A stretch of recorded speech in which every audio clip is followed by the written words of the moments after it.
നമസ്കാരം. നമസ്കാരം. നമസ്കാരം. നമസ്കാരം. എവിടെയാണ്? നമ്മളിപ്പോ തൃശ്ശൂരാണ്. ഓർഗാനിക്കിനെ മാത്രം ഇഷ്ടപ്പെടുന്ന നല്ല മനസ്സുള്ള ഒരാളെ കാണാൻ പോവാ. അദ്ദേഹത്തെ കാണാൻ വേണ്ടി ഇത് നമ്മുടെ ഹെൽത്ത് മിക്സ് ആണ്. 41 ധാന്യങ്ങളുള്ള സാധനമാണ്. അതുപോലെ രക്തശാലി അരി. ഈ കാണുന്ന അദ്ദേഹത്തിന് തന്നെ അറിയാം എന്താണെന്ന്. അദ്ദേഹത്തിനും ഇതിനെ കുറിച്ച് അറിയാം. ഇത് മൊത്തം ഒരു വലിയ സംഭവമാണ്. കാണാൻ വാ. അദ്ദേഹം ഇതിനെ കുറിച്ച് പറയും. മാത്രമല്ല അദ്ദേഹത്തെ പഠിക്കാനാണെങ്കിൽ ശരിക്കും അദ്ദേഹത്തെ അറിയാത്ത ആരുമില്ല. അതുപോലെ അറിയാവുന്ന ഒരു വ്യക്തിയാണ്. പ്രകൃതിയെ സ്നേഹിക്കുകയും കിളികളെ സ്നേഹിക്കുകയും അതുപോലെ തന്നെ മനുഷ്യരെ സ്നേഹിക്കുകയും ചെയ്യുന്ന ഒരാളാണ്. അപ്പൊ അദ്ദേഹത്തിന് ഗിഫ്റ്റ് ആയിട്ട് നമ്മൾ കൊടുക്കാൻ വന്നതാണ്. ഓക്കെ, അതാണ്. നമസ്തേ അച്ഛാ. ഇതാണ് സാധനം. അതെ, നമ്മുടെ ചെറുമേൽ അച്ഛനാണ്. അറിയാത്തവരാരുമില്ല എന്ന് പറഞ്ഞാൽ അത്ര വലിയ കാര്യങ്ങളാണ് ചെയ്യുന്നത്. അപ്പം അച്ഛന് ഞാൻ ഈ രക്തശാലി അരി കൊണ്ടുവന്നു. അപ്പൊ ഇവിടെ കൊണ്ടുവന്നപ്പോ അച്ഛൻ ഇതിനെക്കുറിച്ച് ഇങ്ങോട്ട് പറയുവാണ്. രാജു, എന്തൊക്കെയാ ഇതിന്റെ കാര്യങ്ങൾ? ഇത് രാജകുടുംബങ്ങളിൽ മാത്രം കഴിച്ചിരുന്ന നമ്മുടെ ശരീരത്തിന് പെർഫെക്റ്റ് ഇമ്മ്യൂണിറ്റി തരുന്ന അരിയാണിത്. ഇത് സാധാരണ അരിയുടെ വിലയ്ക്ക് കിട്ടില്ല. കാരണം അത്ര വിളവില്ല. വിളവ് വളരെ ചെറുതായി ഉണ്ടാവുള്ളൂ. പക്ഷേ ഇതിന്റെ ഗുണം നമ്മുടെ ശരീരത്തിന് ഇതുപോലുള്ള അരിയൊന്നും നമ്മൾ കഴിച്ചിട്ടില്ല.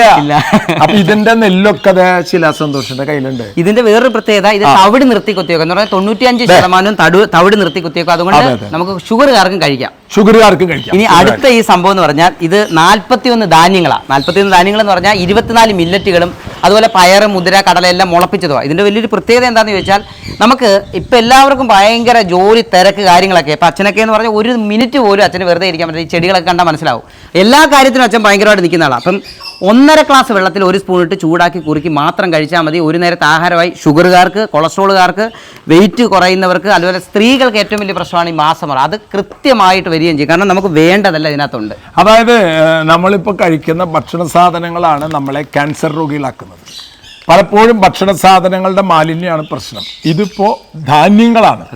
ഇത് പൊടിച്ചിട്ടുള്ള ഈ ധാന്യങ്ങളിൽ വേറെ ഒന്നുമില്ല, ഒരു കെമിക്കലും ഒന്നുമില്ല. അപ്പൊ ഇത് നിങ്ങൾ ഒരു ഹെൽത്തായിട്ട് ടോണിക് പോലെ നിങ്ങൾക്ക് കഴിക്കാൻ പറ്റും. ഗിഫ്റ്റായിട്ട് ആൾക്കാർക്ക് കൊടുക്കും. നമ്മൾ ഈ മൊമെന്റ് ഒക്കെ കൊടുത്തിട്ട് എന്താ, എൻ്റെ 10,000 മൊമെന്റ് തരാം. ഇതേപോലെ സാധനങ്ങൾ, മനുഷ്യർക്ക് ഉപകാരപ്രദമായ സാധനങ്ങൾ ആർക്കെങ്കിലും ഗിഫ്റ്റ് ഒക്കെ കൊടുക്കുക. ഈ പൊടിയും ഈ അരിയും അവസാനം പൊടിയാവാനുള്ളതല്ലേ നമ്മള്.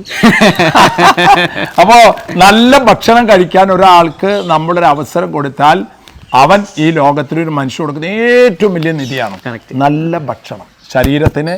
നമ്മുടെ ശരീരത്തിന് ആരോഗ്യം പ്രദാനം ചെയ്യുന്ന, ഹെൽത്തും സന്തോഷവും പ്രദാനം ചെയ്യുന്ന ഇതുപോലെയുള്ള ഭക്ഷണ പദാർത്ഥങ്ങൾ നിങ്ങൾ ഗിഫ്റ്റായിട്ട് ആൾക്കാർക്ക് കൊടുക്കും. അപ്പോൾ സന്തോഷം ഗിഫ്റ്റായിട്ട് തന്നാണത്.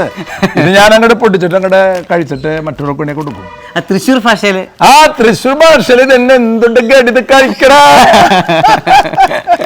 ഓക്കെ, ശരി.